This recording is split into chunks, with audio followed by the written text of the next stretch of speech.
else, how easy and how quick would it be to throw all that out and start over? There's a question. I don't know which star you're looking up at, but I don't see that same star in my astrology. Just answer the question. Thank you. Thank you. Bill, please.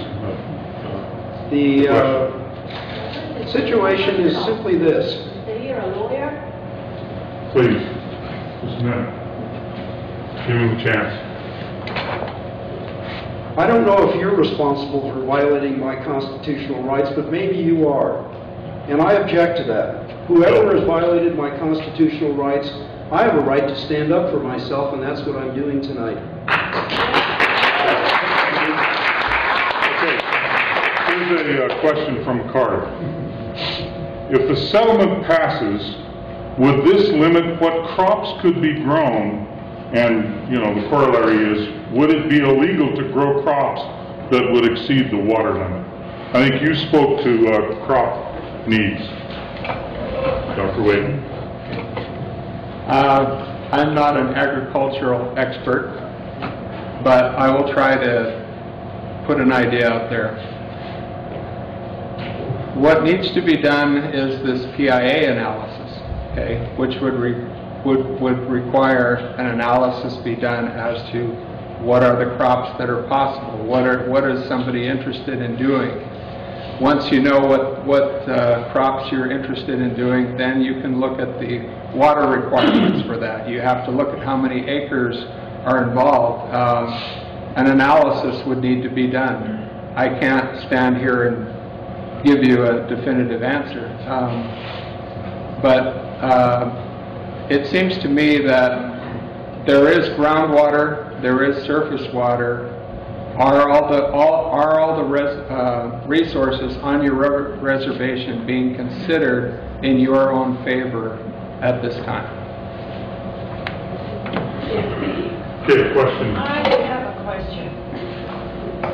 I don't want to put anybody on the spot.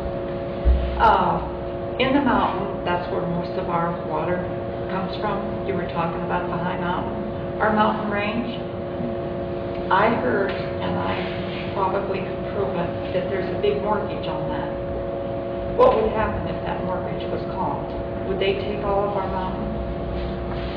Okay, so for you that couldn't hear, I'll repeat the question.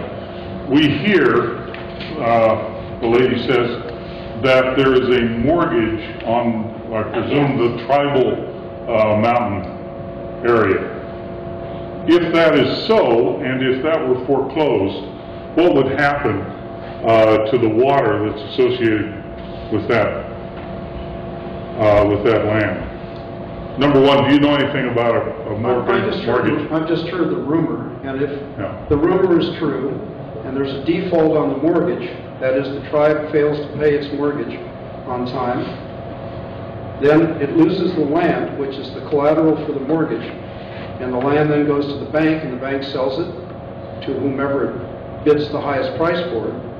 And along with that water right, along with that land, is the water right, which is allocated to that particular piece of land under the current compact. And I've not analyzed that consequence, but if it belongs to the tribe, then if the tribe, as you saw from the DNRC schedule here, has filed a water claim on the mountain, as we call it, then it has an 1868 priority date.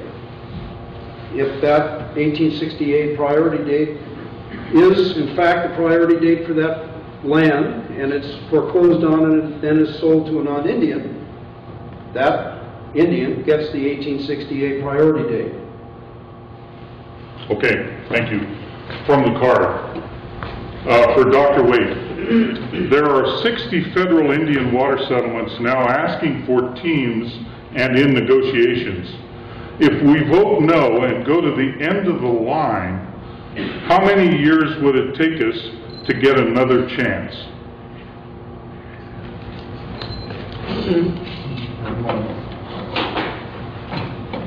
It was directed to you, so I'm just honoring the card. That's fine. I don't know if I can answer that question. correctly. I mean, I am here tonight because I was invited to come. I am here tonight because I consider you my friends. I'm trying to help. I don't know the answer to this particular question, and I don't think that speaks poorly of me or anything else. But okay, that's an honest answer. Thank you very much. Okay, someone who hasn't asked a question yet. Hello. Yes. Okay, I'm the only Indian irrigator from St. X all the way to Hardin, and I have all kinds of problems with irrigation. My question is, I want to grow sugar beets on my mother's property, okay? And if the compact goes through, and the tribe has senior water rights, and the white guy who's leasing that land, does the senior water rights go with the white guy? And me, I want to grow sugar beets. Sugar beets require a lot of water, okay? And the white guy next to me here, he's growing sugar beets, okay? Now he wants to have the water. Who has to water? Me, I'm using my mother's land. We've had it for, it's my grandpa's land, we've had it for years and years. Does the senior water right go to that white guy, or does it go to me? Someday I'm going to have my mother's land. Okay, does it go to me, or does it go to that white guy? And does he get to water his crops before me? Okay, let me ask a clarification question then, so that the question answer.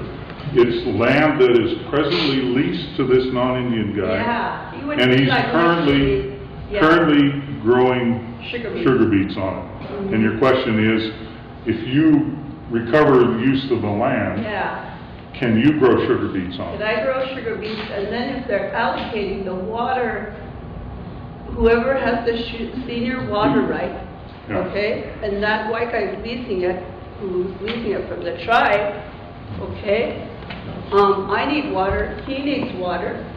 We always fight for water on that Bighorn River all the time. We're over there, they're shooting out our tractor, they're poisoning our field. I even had to bring my brother-in-law from Iraq, who came from Iraq, and he sit there all night with my tractor, because 2 nights they shot my tractor out. And then all the time we're in the middle of the night, those white guys go to the ditches, and then they just go and they take out the irrigation thing, and then that stops the water.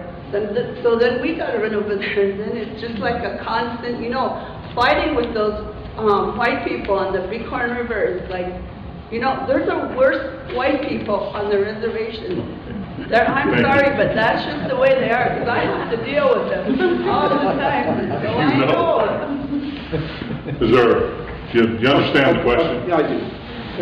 We're going to turn into white people over water and be just as mean and angry as they we're are. going to be taking all our guns. I'm going to have to take all my guns. I've already, I don't like doing that. Well, okay? I'll take it. I don't like it. And I've gone, going to the tribe, they're going to take that guy's side. They're not going to take me or my mother's side. Okay? That's what I don't like about this whole water, Let me give a shot at your question. The water follows the property and the title. It doesn't follow the lessee. So he may have a senior water right on his property because he bought it from an Indian with an 1868 water right. And you, who didn't file a water right claim back in the 1970s, as Flatbed has accused me of, I plead guilty. I didn't file a claim in the 70s, and neither did you probably. But maybe your grandmother did. Let's hope so. You need to research that. So if somebody filed a water claim back in the 70s or 80s, you're good.